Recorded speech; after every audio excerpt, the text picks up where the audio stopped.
Hi, my name is Asher Monroe, and you're watching Celeb Secrets for You.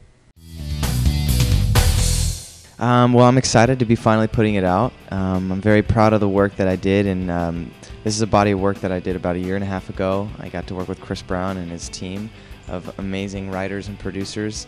So, we did about 2 months of recording at Record Plant Studios, and it was amazing. Every night we were just in for, till the wee hours of the morning, and at the end of the 2 months, we had about 12 songs, and I narrowed it down to 10, and those are my 10 favorites. And the reason I decided to split it up into part 1 and part 2 is I just felt it's more engaging for the fans, because I just have so much music accumulated, not only from that EP, but to right now, that I just felt like it might be better to break it up into segments and to keep the fans really excited for little parts of it. And so I think it's been well received, and I'm very proud of the work, and the songs they mean a lot to me, and I'm just happy it's finally getting out there.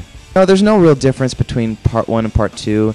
The only difference may be a preference. It's more my personal favorites is on the part 2, but they both sonically are very similar. I tried to purposely do that, where it's mixing in a ballad, and then I also split up the features. So part 1 has Chris, part 2 has Sean Kingston, and also I just wanted it to keep where not all the up-tempos were on one or all the ballads were on the other, so I tried to split it up. So there's no real difference, but yes, I will say part 2, I'm leaning slightly more towards are my favorites. I've grown very much so since the days of V Factory. V Factory, I didn't really write my own material. I was usually given songs to sing.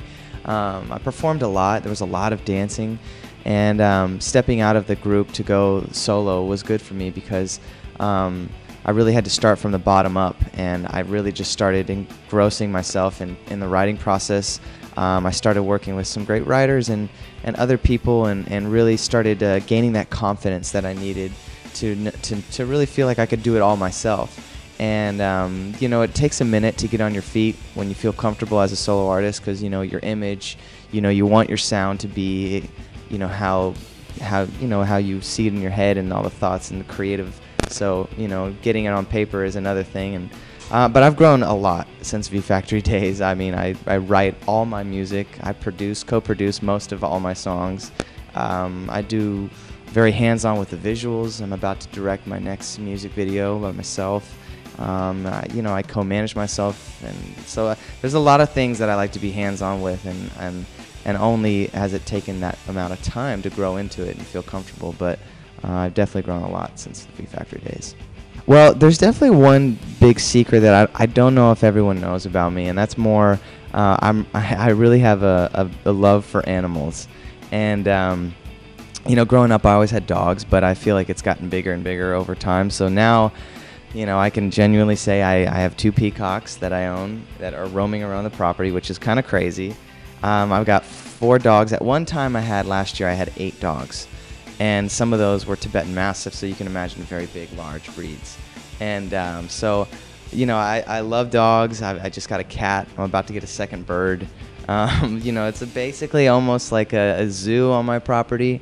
And so it's really exciting to kind of come home to that every day, to just all these animals. And so it's that's definitely something I enjoy.